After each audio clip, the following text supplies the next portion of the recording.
క్విక్గా అయిపోయే lunch box recipe carrot rice చేసేసుకుందామా? ముందుగా దీనికి కావాల్సిన ఇంగ్రీడియంట్స్ అన్నీ చాప్ చేసి పెట్టుకున్నాను. కడాయిలో గీ వేసి మెల్ట్ అయిన తర్వాత జీలకర్ర, చెక్క, లవంగ, ఇలాచి, అనాస పువ్వు వేసుకొని ఫ్రై చేసుకోండి.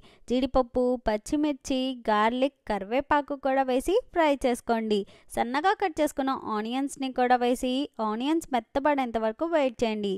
తురిమిన క్యారెట్ని కూడా వేసి ఉప్పు, మిరియాల పొడిని కూడా యాడ్ చేసి అలా ఫ్రై చేసి కుక్ చేసుకున్న రైస్ని వేసేసుకోండి.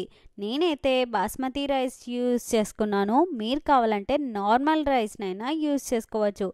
ఒక నిమ్మబద్దం పిండి లాస్ట్లో కొత్తిమీర యాడ్ చేస్తే మన 1 pot మీల్ రెడీ అయిపోయింది. రెసిపీ నచ్చిందా? అయితే ట్రై చేసి ఎలా వచ్చిందనేది నాకు కమెంట్స్లో చెప్పండి. ఈ రోజుకి ఇంతే. నెక్స్ట్ వీడియోతో కలుద్దాం. బాయ్.